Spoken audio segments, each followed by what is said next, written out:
I know that I was born to be the solution to people's personal finance problems.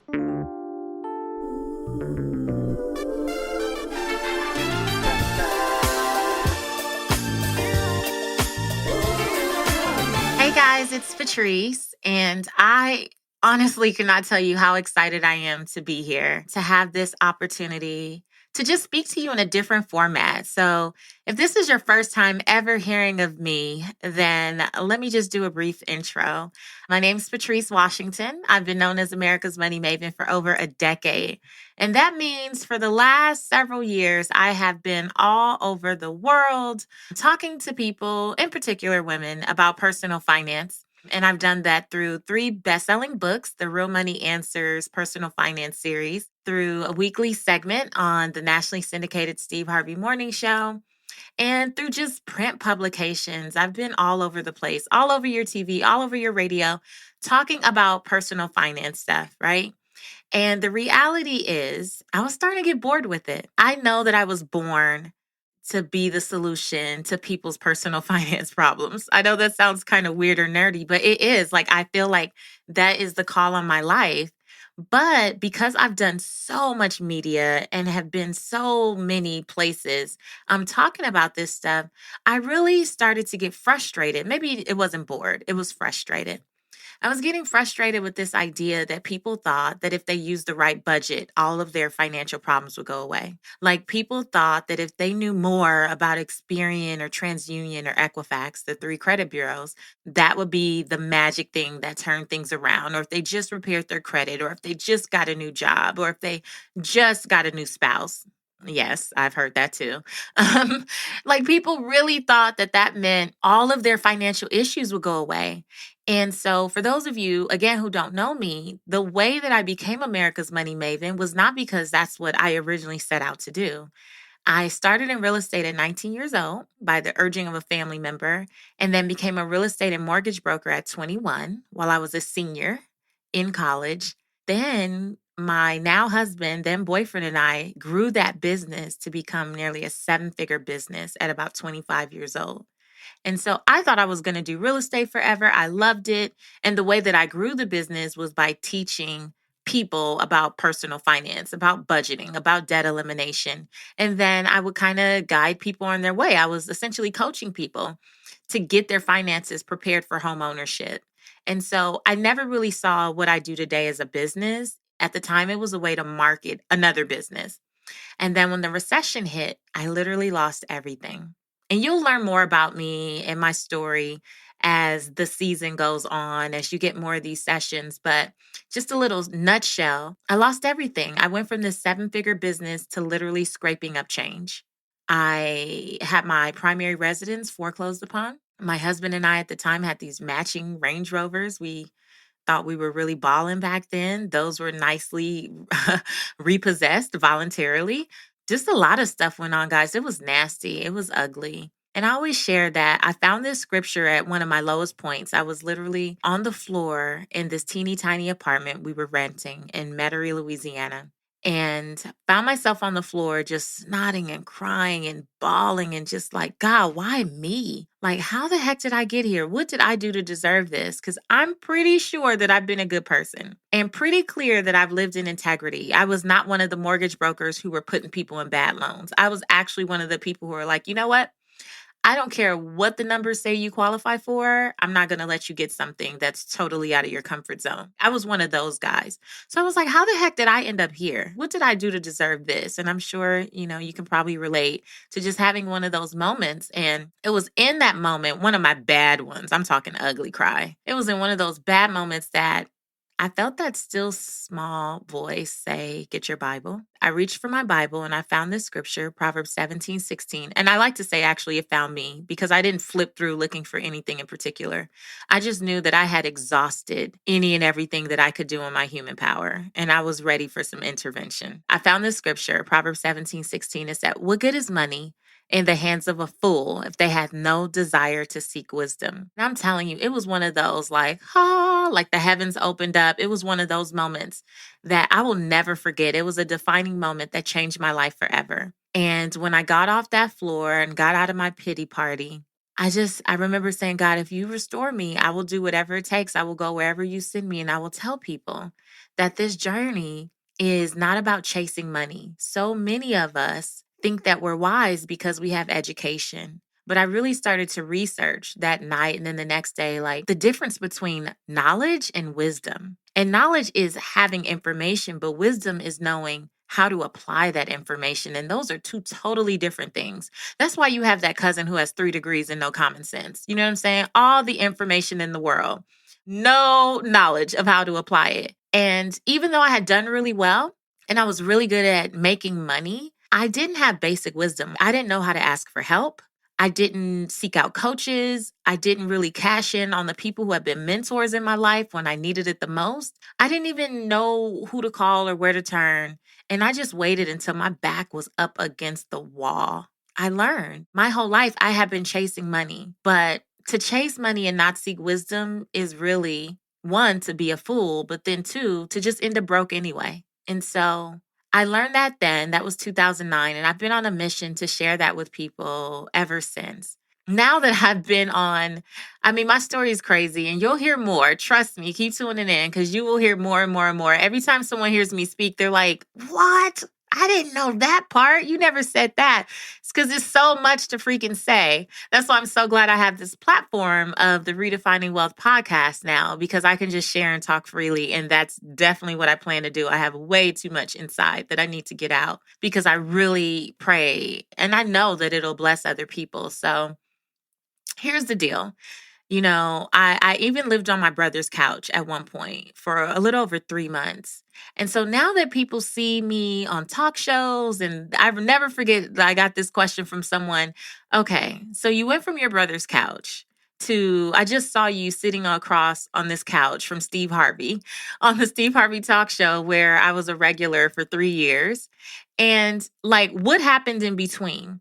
And so that connects me back to what I was saying before about being frustrated at this point because people keep asking me about budgets and credit reports. And, when you get booked to go on these TV shows or radio shows, they want the same information over and over again.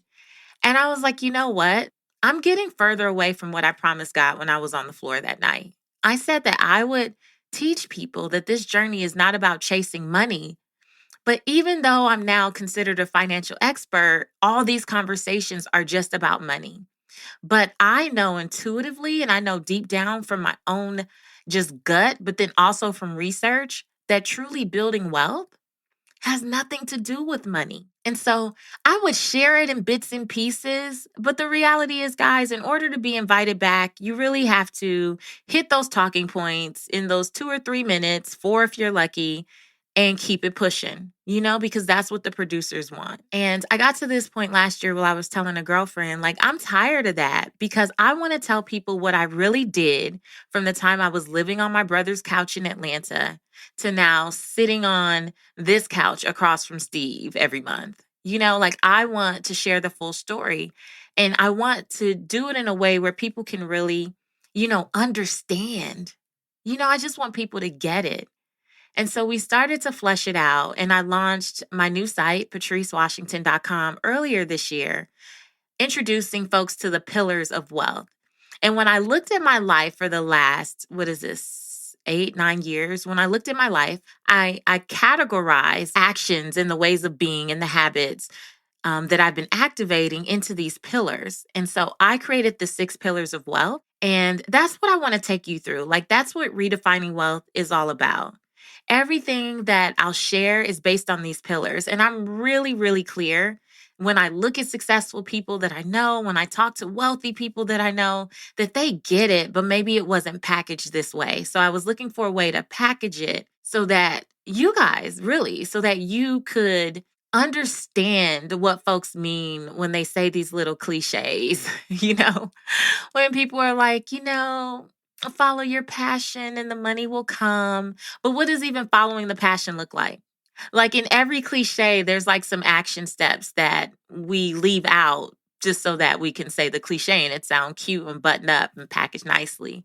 And I want to unpack that stuff. I want to peel the layers back on the onion. I want to pull back the curtain. I want to give you a sneak peek into not just my life, because I've been completely restored thank the Lord, but also the lives of others. So that's what this podcast is really all about. But to do that, which I'm now doing unapologetically, let me tell you, if you have something in your spirit that you've been like, man, I need to get that out, can I just be an example of just freaking go and do it? Launching the new site and redefining wealth and doing these weekly videos that are coming out every Tuesday on YouTube.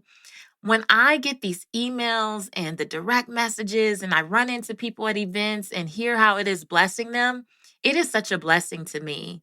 And I am so pumped up and encouraged to just keep going with this. So I need your help too to spread the word, because here's what the big message is with redefining wealth. It's that the original meaning of wealth had nothing to do with money. It had nothing to do with material possessions. It had nothing to do with your assets or your fancy vacations or your fly car. All of those things are nice. I enjoy them myself, but I don't chase those things. Like, my life is not based on that. And the six pillars of wealth and this whole concept of redefining wealth is about the true definition of wealth. Because the truth about wealth is that its original meaning, 12th century definition, was well being. It was well being. It was about how happy are you in your life as a whole. And so now we live in this society that's hustle and grind, where we are only committed to like work and chasing money, but we forget about all the other aspects of our lives that matter. When I was rebuilding, I did the opposite of chase money because I have been there. I've been rich, I've been broke, all of that, right? And I'm like, I don't want to do it that way this time. I want to look at my life completely differently. What would it look like if I really focused on the well being piece? What would it look like if I focused on the things that truly made me happy, truly helped me feel fulfilled, truly helped me walk in my purpose? Like, what would that look like? And so from that are the six pillars of wealth. And so for this session, I'm only going to share the first one, which is fit. And I know that as soon as you heard me say fit, someone got an attitude. You think that fit is all about going to the gym, and that it is a piece of that, but it's such a small piece, because here's the bigger picture, really. I truly believe that your health is your wealth, right? And I am not out here, as much as I do everything that I do because I feel called to do it, I'm also very much running a business, just like you probably are, because I tend to attract a lot of entrepreneurs. And if you're not, you're going to work to get money, right? You're going to that corporate job or wherever you go, the nonprofit sector, government sector, wherever, you are going to get money. But are you going to get money so that you can spend it on prescriptions that you can't pronounce? Are you going to get money so that you can spend it on diseases that are threatening your life, that are going to cause your demise, in which case the money won't matter anyway? No. And so I truly believe that each one of us is called to do something special, man, like to do something great in the world. And that means that there is purpose and vision on your life. And so if there's a vision on your life, I truly believe that it is your responsibility. It's my responsibility. It's our responsibility to protect the vessels that are needed to execute that vision. Your body is the vessel. I realized a long time ago, because if you haven't seen me before, I'm a pretty slender build, right? And that would automatically make people think that it was all good. But let me tell you, being a slender build does not make you healthy. Being thin or slim or trim or whatever you want to call it doesn't make you healthy, because I looked slender and had high blood pressure. I looked slender and had some other stuff I can't even pronounce anymore. Thank goodness I don't struggle with it. But in 2014, I was sick. And I was also on a national book tour. So here I am. I prayed for this book tour and I'm going all over selling thousands of books. Yay, yay, yay. But I'm dying before and after getting on stage, literally ready to keel over. I'm not at my best. And so at that time, I start to say, you know what, God, how do I have the audacity to be praying to travel the world and I can't get around Atlanta without huffing and puffing? I'm having tubes put down my nose, which go down my throat, down to my stomach to monitor my gut. And I'm walking around with this little contraption taped to my face, literally for 2 days, so they could monitor all this stuff. Come on. And as an African American woman, what really alarms me is how many of us in particular are dying from diseases that are preventable.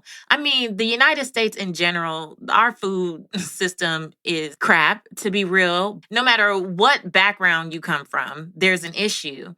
But particularly in African American households, oh my gosh, seriously? And then a lot of us are not going to the doctor, the proper doctor. You have one general doctor, but you got all these other issues and you should be seeing a specialist, but you don't know. Come on, you guys, seriously. Your ability to produce wealth is really connected to how you are treating your body. I stand up at book signings for 2-3 hours straight. If you've ever been to my book signing, you can attest to this. I'm not lying. I talk to every single person. I stand there in high heels and I lock eyes and I take pictures because if you ever come and see me, I will not dishonor you by sitting down. I have to be sick to sit down. And I'm not knocking authors that play that route, but I am literally so honored and grateful that people would take their time to come and see me in person, that your picture is going to be the bomb. If we have to take 10, it is what it is. You are going to tell me whatever story you came all the way here to tell me. You're going to share whatever aha moment. I want to hear it all because it's encouraging to me. It's that thing that keeps me going as well, you know? But you have to be physically fit to do that. So I'm like, how can I be asking God to put me in front of more people, but I have to sit at a 30-person book signing? No, negative, negative, right? So I want you to think about your own life. Are you physically capable? Are you being intentional with what you put in your body? With how you treat your body? Are you being intentional so that you can actually see this thing to the end? So that when you hit those goals and when you see this vision come to fruition, are you going to be able to walk in it, live in it, breathe in it, taste it, smell it, enjoy it? Or are you going to be in a hospital somewhere? That's a real question. And then beyond the physical fitness, here's another thing that's really important in this fit category. It's your mental fitness. Because again, I feel like a lot of us are praying for things that we don't have the mental capacity to sustain. You want more, you want to do more, you want to have more, you want to be more. But then there are things that are really challenging you. I know for me, I was dealing with a lot of childhood trauma. And I would say I wanted one thing, but then that something from that childhood would kick up, whether it was feelings of unworthiness, feelings that I wasn't lovable. I had abandonment issues. I got daddy issues. Like I have all these freaking issues. My mom works so much and bless her heart because she's a single mom and I'm from Belize and my mom was very big on taking care of my grandma and, her family members back in Belize. And so my mom was just busy all the time. And as much as I knew that she was working and doing all this stuff, as a parent now, I say, I'm doing this for you. I still felt abandoned. I still felt unloved. It just is what it is. It's not a right or a wrong. It just is. And I needed to go to therapy to deal with my childhood trauma. And I'm convinced that had I not gone to therapy, I would not be America's Money Maven. I could not be a best-selling author. I could not just sit here in my home studio and even share this with you. I had to get through that stuff. I had to learn techniques and tools and strategies to cope and to heal and to forgive people who will never say I'm sorry, right? And, maybe you've heard me share this in social media, maybe not, but I could not look at myself in the mirror until I was 25 years old without cringing, literally. People who knew me from middle school, high school, college, they're like, I would have no idea that you had such low self-esteem. I really did. I mean, we all wear a mask, right? I was great at covering it up. I knew I was smart. I knew how to make money. I knew I had personality. So I just felt like, all those things could work together and maybe take attention off of what I look like.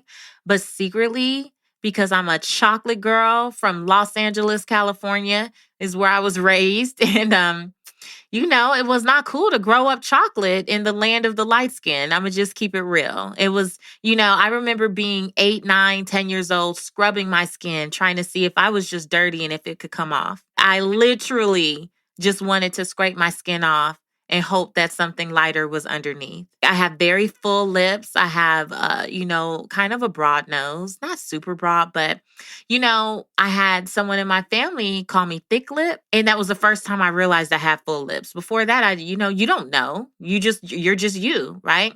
And you tell a kid that at like 7, 8 years old. So now I'm like tucking my lips in and I'm tall. I'm 5'10". And so when I put heels on, I'm a smooth 6'1". And people would be like, oh, you're too tall. You're taller than the boy. So then I start slouching. And then I was super thin, but I had this athletic build. So I had big, big thighs. And, someone in my family called me Thunder Thighs. I mean, I could not catch a break, you guys, seriously. Could not catch a break to save my life. And I had no one there being intentional about saying, like my husband and I do now to my daughter, you're beautiful. You're good, but you're going to be great. You have no idea. Oh my gosh. My daughter, I'm like, look at your athletic build. God built you as a goddess. I am so intentional. No issues with self-esteem, but I was a wreck. And then you add not really having boobs for a long time. I'm telling you, not cool at all. And I remember my husband, when I was 22, I went on a trip with one of my best girlfriends and went to Spain and Italy. I was gone 21 days. And I had just gotten this apartment in Westchester, which is near LAX. And I came back and he was so excited. I got the apartment and I left. I didn't really have time to decorate or put anything up. I just got it and I left. When I got back, this man, which is why I kept him around, had gotten furniture and totally redid the furniture. Like, couldn't get anything expensive, right? But like, he reupholstered the furniture, painted things. It was beautiful. Put my clothes up. I'm talking like real man, ladies, okay? And then I was so in awe of all of that. But then I saw these huge pictures of me blown up and framed all around the place, all around the living room. And I ran out. I ran out of the apartment crying. I'm talking boo-hoo bawling. And he came after me like, oh my gosh, what's wrong? What don't you like? And I knew that he loved me already at that point. Like, I knew that we were in a good place and he wasn't a mean-spirited person or a cruel person. But because I felt so little about my appearance, like I was just so low in the self-esteem department when it came to my looks, and I had never looked at myself. I hated every picture. I didn't look at myself. I wasn't big on that at all. So when I saw the pictures blown up, it was like he was playing a cruel joke. And I know that seems totally irrational, but let me tell you, by that point, 22 years of being kind of, or I really started when I was about 6. So let's say 16 years of being told that you're ugly. The last thing that you want to see is a blown up picture of yourself and multiple ones. And it was my husband that started to help me see myself in a different way. One time he looked in the mirror with me. I don't even know if he remembers this, but he looked in the mirror with me in this apartment and he's like, are you kidding? Like, do you see what I see? Like your eyes, your almond shaped eyes, and your lips are beautiful, and your cheekbones. And I really had to borrow his faith for a period. And I would affirm just different things about myself in the mirror. And it took some years, but that's why I tell you guys, I was 25. It took years. I was 25 before I could look in the mirror and not cringe. And then I went to therapy. And in therapy, we started to draw out where this started, how it started, what that really meant about the person or people who were saying certain things to me. And I started to heal from that thing. And thank God that I did. Because I could not be who I am today had I not healed. I could not be here 11 years later. I'm 36 now. I couldn't be here today with my face on 3 books, getting ready to be put on a 4th book. I could not be on national television monthly, right, with millions of eyeballs. I could not participate in social media that is so, driven by selfies and stuff, which I would have never done back in the day. I could not be all of who I am today, but I also couldn't serve you because if I was not in a better place with what I look like, I would be too afraid to get on stages and speak to people about how to heal their finances. I would be too afraid, to go to these conferences and networking events. I couldn't have done it. I did well in real estate back in the day, but it really wasn't all this. It was a brick and mortar shop. Most things were done over the phone and fax. Yes, fax machines and email. I didn't have to have this much, frontward facing time with people. But I'm so glad that I did. And so I know that sitting on that couch is so connected to the financial success that I have today. And so a part of redefining wealth is we're going to pull this stuff out. We're going to talk about it. We're going to make, as one of my girlfriends says, therapy a lifestyle because I don't want you to be held back. It doesn't matter how gifted you are. It doesn't matter how much knowledge you have. It doesn't matter how talented you are. You cannot show up and be your full self when you are living through your 9-year-old lens, right? Like when you can only see people and circumstances and places, and this happens through the lens of who you were in 1989, that is really going to be a problem. and your wealth is connected to it. So, a part of redefining wealth and having well being in this area of fitness will not just be me sharing things about physical fitness and all that stuff, because I love detoxing, I love beauty regimens, I love working out, I love trying new ways to work out that don't bore me. I mean, I want to be exhausted, but not exhausted. You know what I'm saying? I love talking about that stuff, but I also love the opportunity to help you really get clear on what some of this mental noise is that might be holding you back. And so that's what we'll be doing. That is one of the pillars. And I can't wait to introduce you to some of my friends and new folks that I'm meeting now, best-selling authors, entertainers, athletes, executives, people who are super successful who are going to share their stories of how this pillar in particular has totally changed their lives. Because my number one goal, guys, is to make sure that you live your life's purpose, that you find fulfillment, and that you earn more without ever feeling like you have to chase money. This journey is not about chasing money at all. It's truly about us seeking wisdom and chasing the purpose, chasing that reason that only you were put here on this earth. And I am so excited that I get to explore that with you. So make sure you stay tuned for the next session, which is going to share with you pillar number 2 in redefining wealth. And make sure you hit me up. You can find out more about me at patricewashington.com. Please leave a review. Let me know what you thought about this episode, what you think about what I'm doing. I welcome feedback. I am coachable. I say that all the time, and I welcome feedback. And your reviews matter, and they truly help. And you can hit me up anywhere on social media at Seek Wisdom PCW. That's Seek Wisdom PCW. Until next time, go live your life's purpose, find fulfillment, and earn more without ever chasing money.